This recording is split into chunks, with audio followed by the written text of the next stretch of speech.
Hey,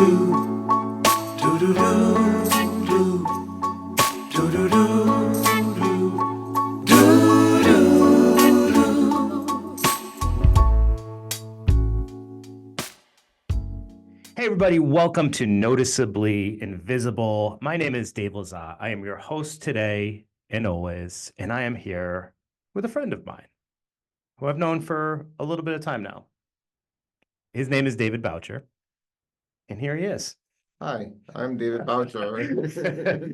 How's it going, Dave? I'm doing good. Doing all right? Yeah. So, Dave, maybe we can start off by telling our listeners and viewers a little bit about yourself. And maybe we can even talk a little bit about how we know each other, but what would you say would be some things you would share about yourself if you were introducing yourself to people? I would say that I have a lot of good hobbies. You have a lot of good hobbies, yeah. Yeah. One of my hobbies is to talk about trains, and I like train anything to do with trains actually. I don't think I knew that. I know you have a number of hobbies and interests, so that's actually not one that I like. Harry Potter was one of them, and Rocky Point. Yeah, Yes. those are the main ones that I know of. But we'll get to that in a little bit. Dave, so you currently reside in residential group home through our company Perspectives, right? Right. And you've been in there in a group home setting for how long would you say? We were trying to guess the other earlier, right? So we were saying probably since like 2004, 2005. Exactly. So that's like almost 20 years. Wow. I've been in there for 20 years. So that's quite a bit. And like, what does a group home look like for people who maybe are watching or listening that don't actually know what a group home is? What does it look like? Well, a group home looks just like any other house. It's just different. They have a bunch of clients inside, and When you say clients, you mean individuals who are supported by staff. Yeah. So how many staff are usually, well, how many people live in your group home? 7, I think. You have 7 individuals, and how many staff are usually there? Including me. Including yourself, yeah. So, and staff usually there are like 6 to 7, I don't know. So quite a bit. Yeah, but sometimes we're short. Sometimes less, sometimes more. Less, yeah. Okay. All right. And as far as the individuals who live there, do you get to choose who lives there? I might, but I'm not sure. You get to pick who lives in your house? I think so. No, I wish I could, but yeah, that's kind of what I'm getting at. So it's like a bunch of individuals who live there that like you have no control over, right?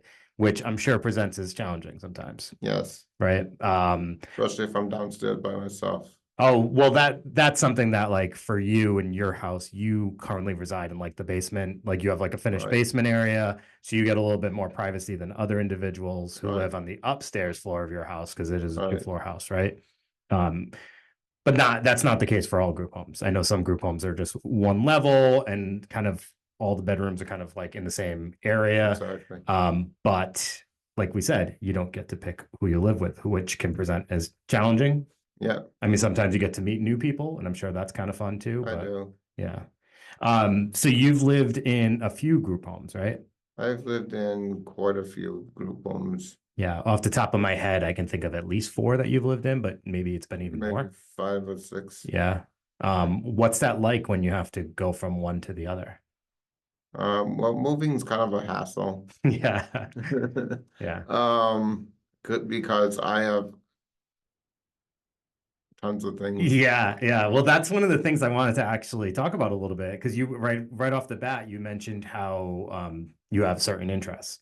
Right. You have a lot of different things that you have interest in though, and like or dabble in, like give a try to, which I actually appreciate. I was thinking about like you've tried different art things. I've tried music. Music. So what instruments have you attempted to learn to play? I've tried to dabble mainly in I wanted to say, but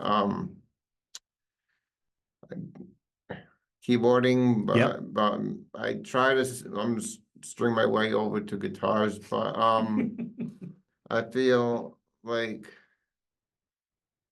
Like, I haven't had any, there hasn't been any staff that knew anything about guitars and how to play, or, I mean, there So were, but there hasn't been in a while, you've kind of relied on other people who work there maybe to teach you sometimes. right? So you had an acoustic guitar at one point, you had Yeah, an electric I still have guitar. acoustic and still have a good electric, All yeah, right, you got a keyboard, a pretty big keyboard. yeah. And I Um, have a miniature keyboard from my grandmother, okay. just put that out there. And then you know, you have Oh, like, she's passed away, so oh, okay. How long ago is that was that? that was maybe like a decade That ago. was a while ago, yeah. Yeah, But maybe 10 years ago. she was supportive of you learning different things. Yeah, because I was actually gonna ask you that. Like why are you so interested and open-minded to trying different things and learning new things?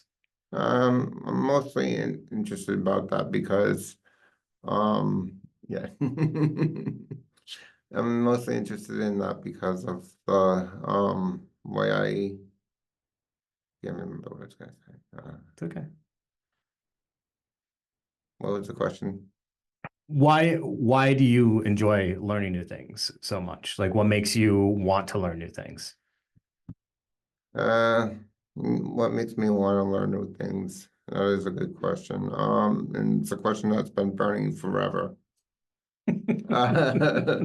So, here it is.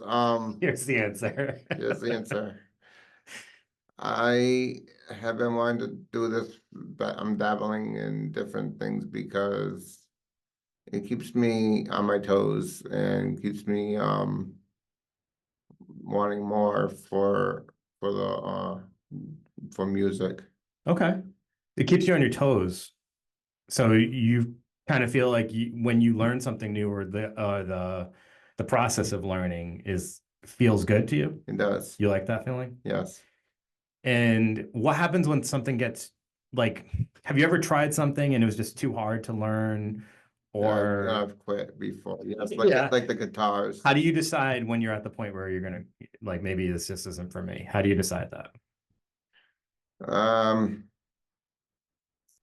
I decide that how do I do it? How do I decide that? Do you just say like, all right, I don't think I can do this anymore, or does it get you? Do you get frustrated? I do get a little frustrated, yes. Just a little, yeah. Just a little. I've never I'm really like, seen you too angry about it. no, I never get angry at all. Just a little frustrated. I know like the guitar was a good example because I was present when you were learning part of it. Right. And for a little bit, I was learning Michael Jackson at the time. yeah, and for a little bit, it felt like you were kind of getting the hang of it. Comfortable, yeah. And then it kind of seemed like you hit like almost like a block and you just couldn't get further in it. Right. So what did you do to get through that? Did you table it for a little bit? Did I you just tabled it for a long bit. for a long bit? And you're getting back into it? Not until like a staff or someone All right. comes and helps me out, or I can bring it somewhere that's somebody can help me out with it on stage or whatever. Okay. Do you think it's like a benefit to some extent? Like I know there's probably a lot of cons that we could come up with, but do you think there's also some pros that the fact that you have so many people around you that you can like utilize for support in different things, like staff? Like staff. Do you Like think that's helpful to you? it is helpful actually. That staff are able to help me with music and whatever I need, and it helps me just stay cool and calm. Yeah, come up with new ideas of like Yeah, places to go at times and things like yeah, that. that too. Yeah. So Dave, one of the things that I asked you off air if this was okay for us to talk about, and you had said it was okay, but like being an individual on the autism spectrum, right? And we were trying to think of pros and cons of being on the autism spectrum, Right. because as much as like people view it as like a diagnosis, there's also a lot of strengths and almost like superpowers that come with having that diagnosis. Yeah, Now, for you, you couldn't come up with any cons. And I thought that was pretty cool. yeah, So, one of the things that I think is like a very unique quality to you is like how involved you get in your like special interests, right? yeah. And I don't think that that would be possible if you didn't have the diagnosis. Like the way that you learn about things is really impressive. So one of those examples is Rocky Point Park. Right. Can you tell people what Rocky Point is if they're not from Rhode Island or if they're just not familiar with it? Well, Rocky Point is this now renowned, known, is that the same thing? It's good. It's now a walking path that goes around the whole park.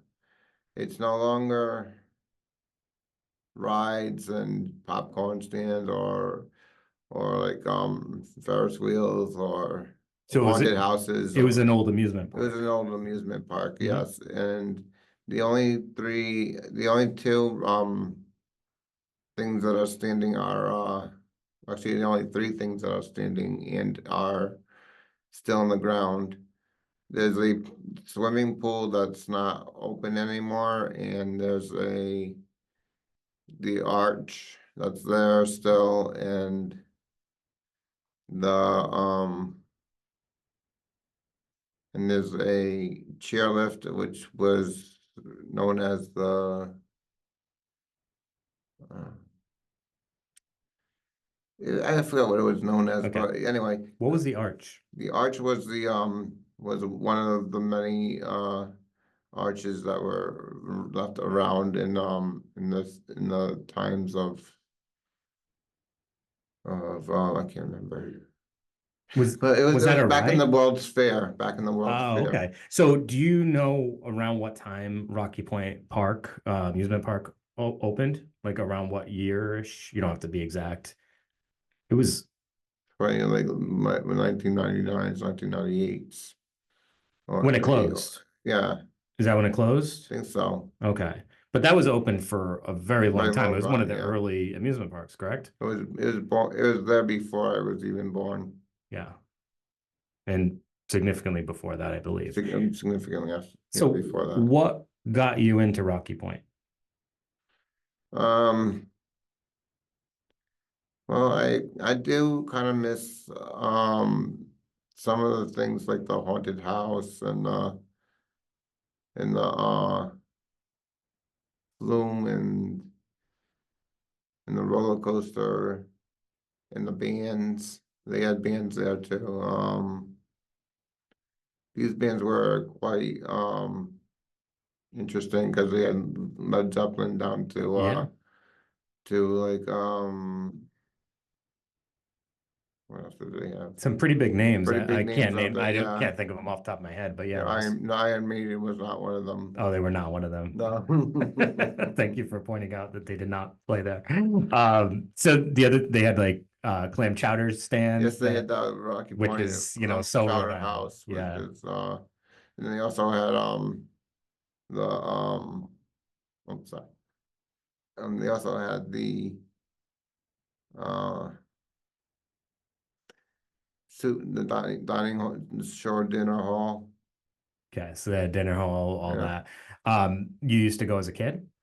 Yes, I used to go when I was about 10, 11, 12 maybe. Okay. And you would go with family?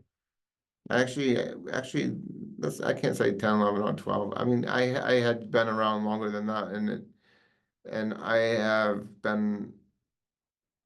I've seen it before it had gotten knocked down a few times in landscaping. So Hmm. Okay. Um, as when Barry and Gary were around. so you used to collect things about Rocky Point. Do you still do that? I've had in the past I've had these if you guys out there remember the Rocky Point train that was there. I have some of the what do you call those? The things that connect the The train nails? track, the nails from Oh, the you have the train track. nails Yeah. from there? Oh, that's Yes. cool. Yeah. I had them. I don't know where they went, but I've had them. I know you have a lot of pamphlets and Yeah, photos of and old Rocky Point. right, and I have the map of Rocky Point. You got the comic book that someone had Yeah, written about like haunted Rocky Point, right. right? There was like the DVD Yeah, I about, have that was too. it You Must Be This Tall to Ride or Yes, something like that, the that was the documentary. awesome documentary. Yeah. So it sounds like to me that a lot of it had to do with like nostalgia for you, kind Yeah, of reminding you of your childhood. yeah, Just from our talks about it previously, I was always curious, like what got you so into it? Because you go a lot I now, go a right? long way. Yeah, And you walk around there quite a bit. yes, That's one of your favorite things to do, right? yes, it is. Yeah. I even go to the beach. I'm down there. I'm not to the right, but down the other beach, and I can sit on the rocks sometimes just to listen to the water crash into Yeah. those rocks, That sounds very peaceful. and I close my eyes and think of how peaceful it sounds. Yeah. Yeah. One of the things that I've always known about you is you definitely are you have like you really hang on to nostalgia. You really like things that make remind you of like previous times in your life. Right.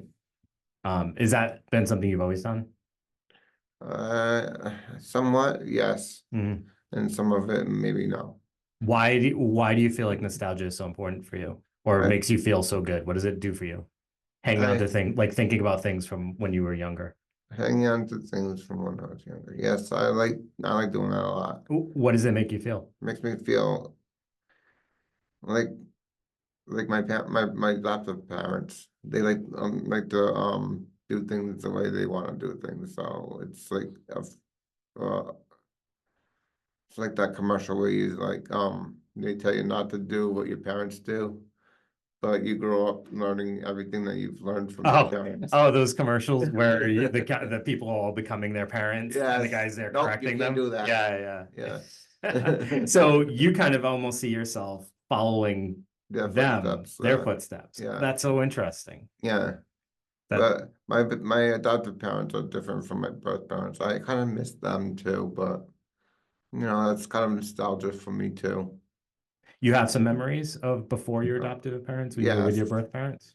yes, and my birth parents were like, well, they were my parents. Yeah.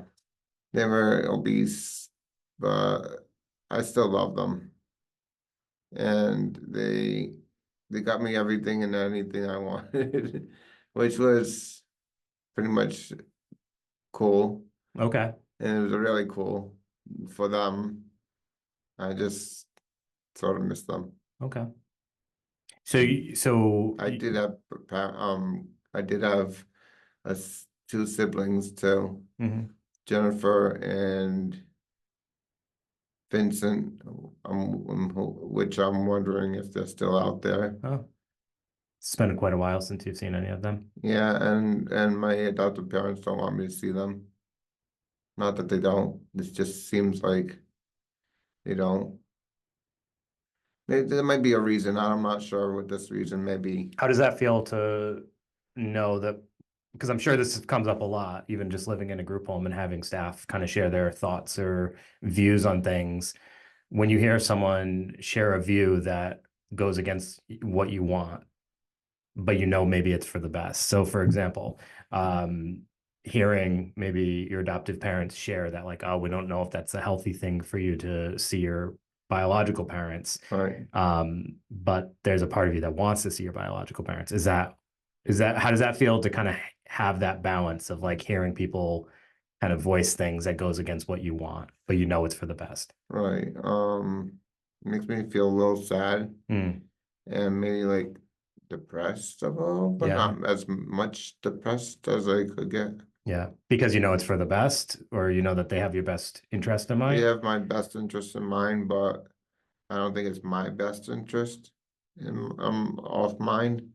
I Okay, don't know. off mind, in mind, off mind. All right. You might have to review that one. So, Oh, well, I'm sorry. all right. So one of the things that I wanted to talk to you about today was relationships. So anyone who knows you knows that one thing that comes up a lot and is a big topic of conversation is your interest in relationships Yes, and specifically like romantic relationships, right? right. Um, what would you describe your relationship goal as being? Like what's your biggest goal for relationships? Intimacy. Okay. But Um, that's not everything that it's cracked up to be. when you say that, do you mean like having like in like a very close relationship with someone? Yes, that's pretty much what it is. Yeah. And what do you kind of see as like your future within relationships? Like, what's your hope? I'm hoping to maybe not necessarily, well, I do want to get married and I do want to end up having children, but I don't think I could even handle myself right now. Yeah. But that's just Okay. one of my goals. That's one of your goals. All right. And how's that been? How is trying to achieve that goal? Has it been easy? It's been, I wanted to sing that song, but Ah, bare naked ladies, is yeah, that what you're that thinking? 6 weeks. Yeah. Yeah. Yeah. But no, it's been a journey. It's been a journey. Yeah. And in my relationships. Okay. So two questions. Yes. I'll break them down one at a time. First off, what is the hardest part about trying to pursue relationships or dating while living in a group home? I think that's a very unique experience that you have versus maybe people who don't live in group homes. So I wonder if they would even know what that would look like. Mm. What do you think are some of the biggest challenges you face due to where you live in pursuing your relationship?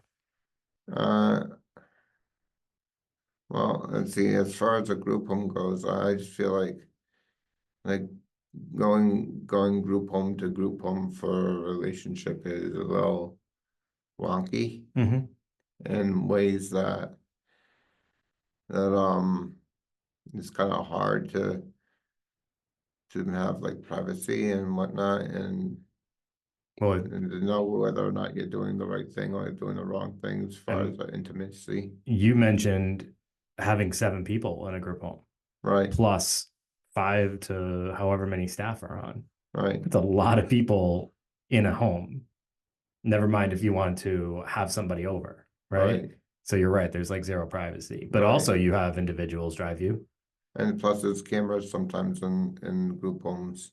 Okay. In like common areas and stuff like Yes, that. But you have staff drive you. So they yes, provide transportation, yeah, which could also be a challenge, right? yeah, Relying on others for transportation is difficult. yeah.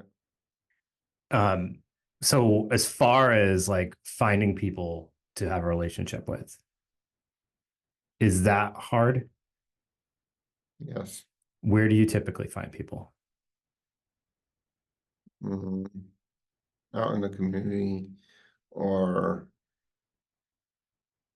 pretty much out in the community. Yeah. And how often do you get to like meet new people? Is that something you frequently do, or is that something that can be actually challenging? It's kind of challenging. Yeah. So the reason why I asked you that question is one of the things that you and I used to talk about quite a bit is and this is another thing that's very unique to people who live in like group homes or agencies. You tend to only meet people in other group homes or within the agency you live in, right? Yeah, And that can be very challenging because it's very limited. Like you're living in a bubble. And yeah, if you already know all those individuals and you know that they're not matches for you, yeah, then it can kind of leave you feeling like, well, I don't have any other options. I got to make this work. yeah. Right. And I think we've had that conversation quite a bit. Yes, we have. Yes, we have. It's where we've revisited relationships we know maybe weren't going to work for us. Right. Or Exactly. one of the big things that we talked about previously was like knowing what our goal for a relationship is and making sure the person that we're trying to talk to has a goal that kind of aligns with our goal, right? Right, Because otherwise, like, what's the point if we're not going to move forward together? right. So that's a big challenge, right? Yes. What are you hoping for from like describe your ideal person?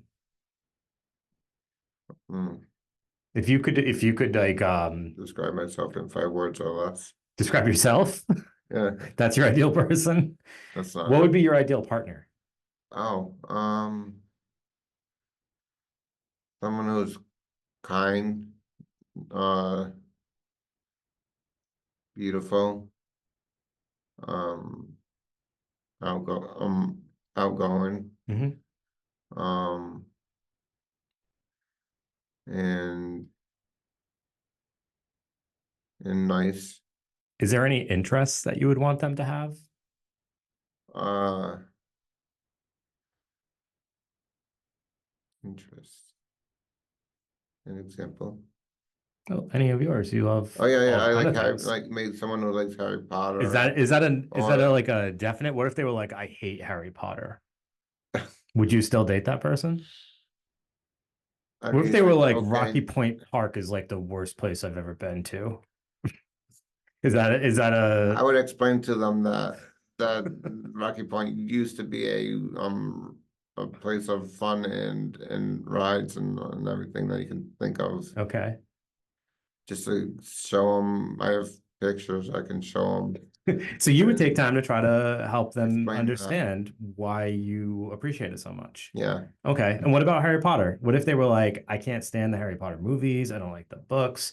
Is that someone that you would still try to pursue a relationship with, or do you think that's kind of like a deal breaker right there for you? that's like a turn off. More than a deal Yeah. breaker. Okay. But is it something you could overlook? I probably could. Okay. I mean, I'd have to ask her what her interests are Hmm. and see if we're compatible. Is there anything that they would answer that would be like, no, never mind? Is there anything like, is there any wrong answer to that question if they told you their interests that you'd be like, I can't deal with that? Uh, I don't know. That's a good question. I haven't come up with I feel that like you're pretty answer. open-minded. I can't picture I don't that know. having a interest that you'd be like, no, I don't like that. No, I know. I'm actually kind of open-minded. I'm not like 1D. I'm more like you know, I'm I'm pretty well-rounded. Yeah, yeah. But you would just want to know. So would you also, if they said like, oh, I'm into Hello Kitty, for example, what would you try to learn about it to get to understand their interest? Or would you be like, oh, that's cool. I'm into this and we can both like our separate things and that's Yeah, fine. I guess that we would have to do. Yeah. You try to make it work. Yeah, Okay. I think that's a great way to be. You got to be yeah, flexible, right? yeah. Um, One last thing. We didn't talk about this, but Harry Potter. And I've we're mentioned it several times. You love Harry Potter. I do. And so much so that you started to write a little book about a character who you relate to. And what was that character's name? David Potter. David Potter. Is he directly related to Harry? He's his brother. Oh, okay. Yeah. Does he share the same scar? He sort of does. My scar is a little longer than his Oh, scar. it's you. It's you. You Yeah. are David Potter. Yes. But it's not just me. Oh, So he is my brother. He has a scar that looks like mine, but mine's just smidged longer. okay. And cooler. No, just as equal. So why do you like Harry Potter so much? What about Harry Potter do you connect to? Um, I don't know that I'm downstairs in the basement all the time. And well, at least I'm not under the stairs. Yes, So, that's true. um, at one point I did say that in my book that I'm not under the stairs. I'm actually somewhere else with my aunt or uncle. But these aunts and uncles are not like Harry's. That they're nicer. Okay. And what about Harry Potter do you like so much? Um, how I can relate to each character in the storyline and um how they are magically inclined. Okay. Dave, before you go, share with the people a little life advice. You've had some ups and downs in life, right? I have. You've lived in places you didn't want to live. You've had to live with people you didn't necessarily choose to live with or, want to live with at times. You've overcome a lot, right? Yep. How do you do it? What advice would you share to others who maybe are relate to your struggle or also going through their own struggles? Well, everyone's uniquely different, obviously. But everyone struggles as much as I do. It would be best to probably just learn to keep to myself and try to learn more about others but mainly keep to myself. So keep them to yourself at times when you're dealing with situations Right. that there's a lot of other people involved in that, that could be presenting as challenging, trying Right. to stay out of conflicts with others. Yeah. Utilizing everyone's own unique strengths to get through situations. Yeah. And also just understanding people better. And even if like I said, even if you didn't choose the people you live with, trying to understand them. So being Yeah. open-minded. Yeah. Those sound like great words of advice. Thanks. And I hope that people can kind of take that and apply that to their own situations. I hope they do. All right, Dave. Well, thank you for being my guest on here today. I appreciate it. Thank you for being open and honest and vulnerable with us, telling us a ton of stuff about yourself. So we appreciate it. Thank you. Yeah. Also, if you wanna join us show, please go to noticeablyinvisible.com. I don't even know if that exists, but we'll go with it. And apparently now it's Dave's show as well. So he took over. Yes. Yes. Dave and Dave. All right, everybody. Thank you for tuning in to Noticeably Invisible. We appreciate you listening, and we will see you at our next episode with another great guest and hopefully some more deep conversations. Thank you. Have a great day. Bye. Everybody, welcome to Noticeably Invisible podcast. Am I saying it wrong? Noticeably. I can't say noticeably. Noticeably invisible. You can say it like that. Invisible. You can say exactly like you said it, but with a weird. I can't say noticeably.